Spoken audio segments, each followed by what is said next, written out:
It took a while, but three-row luxury crossovers are finally coming into their own. But as more and more newcomers enter the segment, you might not think an OG like the QX60 has anything for them. But it does. And it all starts with a sleek, rounded design that stands in contrast to angular, more traditional-looking SUVs. It's basically the ideal aesthetic for family car shoppers who don't want anyone to know they have a family. Just remove that 3.5 badge since no one cares about your engine displacement. This sophisticated design motif continues inside, where nearly every material is soft to the touch and high in quality. And while the protruding dash doesn't exactly project an air of openness, the overall effect is decidedly upscale. Things get even better out back thanks to a second row that slides and reclines. A one-touch lever on both sides provides access to the third row, and once back here, I could sit back here. I am sitting back here, but what I mean is that this is a legitimate third row. There's even USB ports back here. Up front, the seats are easily among the most comfortable in the category. Particularly supportive of the lower and mid-back, seat comfort is bolstered further by a long-throw steering wheel and symmetrical armrests that help keep you in an ergonomically friendly driving position. Nifty storage nooks like this multi-level center console and lower dash tray are a nice touch, but when it comes to general cargo hauling, the QX60 can't measure up to the Acura MDX or Buick Enclave, especially in terms of space behind the third row. Then again, the QX60's tidier dimensions begin to pay dividends on the road.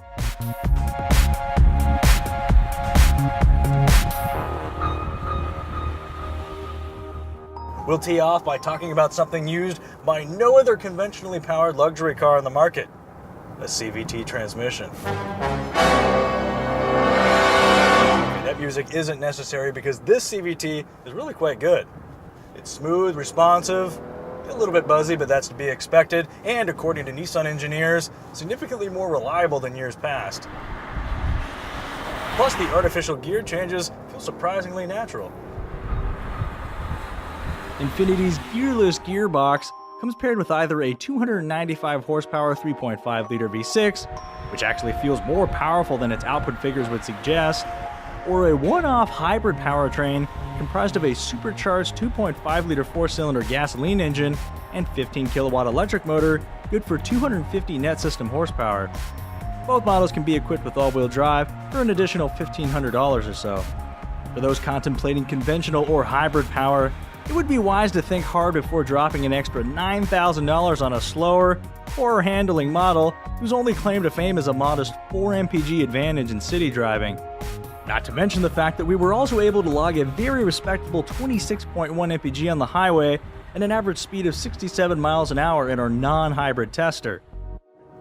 In corners, the QX60, like every 7-seat SUV, can't break the laws of physics.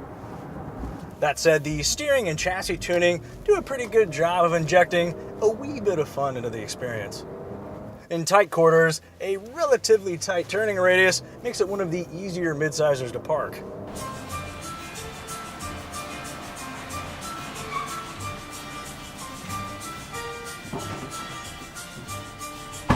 When the interior pieces aren't rattling, the cabin is sufficiently quiet, and the ride, though a bit firmer than most vehicles in this class, works well on surfaces that haven't been completely ignored. Sadly, a core cockpit component has been almost completely ignored. As a consequence of running an outmoded first-generation version of Infiniti's InTouch infotainment console, the QX60's multimedia offering lacks the modern hardware and connected technologies of more contemporary rivals. To be clear, it isn't a bad system, nor is it difficult to use. But when you're competing against this, there's room for modernization.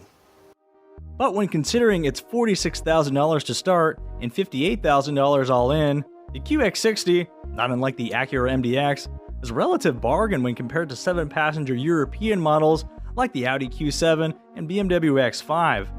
Of course, the Buick Enclave opens even lower at roughly $41,000, but trails the QX and MDX when it comes to interior quality, resale value, and standard equipment. Speaking of which, base QX60s come furnished with bi-xenon headlights, a height-adjustable power liftgate, heated front seats, leather, passive entry with push-button start, and an 8-inch driver information display. Bucking the annoying luxury market trend of overly complex option sheets, the QX60 is offered in only one trim, with package content consisting of a 15-speaker Bose audio system, power-operated third-row seats, a motion-activated liftgate, panoramic roof, and premium second-row accommodations like heated seats, an AC power outlet, USB ports, and rear seat entertainment displays. Notable safety tech includes full-range adaptive cruise control, automatic pre-collision braking, and lane departure warning. If your budget permits, you can buy a more engaging, more refined, or more prestigious 7-passenger crossover, but if it doesn't, the QX60 earns our recommendation for its enticing upfront costs, exceptional local lease rates, if you look hard enough, and resale values that are nearly identical to those of the class-leading Acura MDX. And it's for these monetary reasons that the QX60 keeps on keeping on as a serious contender among 7-passenger luxury crossovers. And factor in what you get for those numbers, we can attest that this is a smart buy.